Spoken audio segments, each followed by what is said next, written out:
আইনশৃঙ্খলা বাহিনীর লাঠিচার্জ ও সাউন্ড গ্রেনেডে পণ্ড হয়েছে চাকরিচ্যুত বিডিআর সদস্যদের যমুনা ঘেরাও কর্মসূচি। এ সময় পুলিশ সহ বেশ কয়েকজন আহত হয়েছেন। দাবি আদায় না হওয়া পর্যন্ত আন্দোলন চালিয়ে যাওয়ার ঘোষণা দিয়েছেন চাকরিচ্যুত বিডিআর সদস্যরা। আব্দুল্লাহ খান মুন্না রিপোর্ট। চাকুরি পুনর্বহাল সহ ৬ দফা দাবিতে যমুনা ঘেরাও কর্মসূচি পালন করতে বেলা ১১টার পর রাজধানীর কাকরাইল মোড়ে অবস্থান নেন চাকরিচ্যুত বিডিআর সদস্যরা।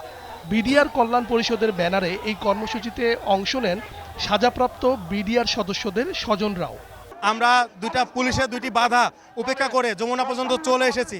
এখন সরকারের পক্ষ থেকে আমাদের সাথে এখানে এসে যতক্ষণ পর্যন্ত লিখিত কোনো বক্তব্য বা লিখিত কোনো কিছু দিয়ে না যাবে ততক্ষণ পর্যন্ত আমাদের এই আন্দোলন চলমান থাকবে। যমুনা ঘিরে সভা সমাবেশ নিষিদ্ধ থাকায় ১০ মিনিটের মধ্যে স্থান ত্যাগের সময়সীমা বেঁধে দেয় পুলিশ।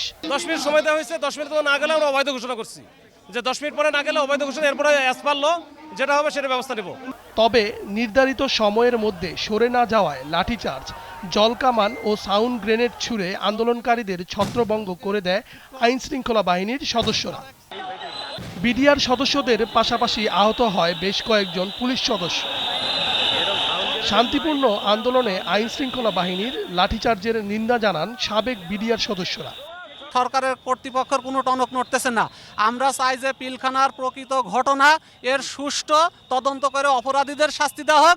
স্বৈরা শাসনের পতন হয়েছে, কিন্তু এখন পর্যন্ত প্রশাসনের ভিতরে কিছু স্বৈরাচার এখনও আছে যারা বিগত স্বৈরাচারের পক্ষপাতিত্ব করে আমাদের ন্যায্য দাবিটাকে তারা আদায় করতে দিচ্ছে না। পুলিশের তৎপরতায় যান চলাচল স্বাভাবিক হলেও আন্দোলন চালিয়ে যাওয়ার ঘোষণা দিয়েছে বিডিআর কল্যাণ পরিষদ। মনে করি আমাদের দাবিটা ন্যায়পরায়ণ। আমরা মরে গেলে আমাদের জন্ম থেকে প্রজন্ম এই দাবির জন্য চলে যাবে। আর এখন তো কোনো প্রশ্নই উঠে না। আমরা আবার সুসংগঠিত হব, আবার শাহবাগে পরবর্তী পদক্ষেপ জানাবো। আব্দুল্লাহ খান মুন্না, জিটিভি নিউজ, ঢাকা।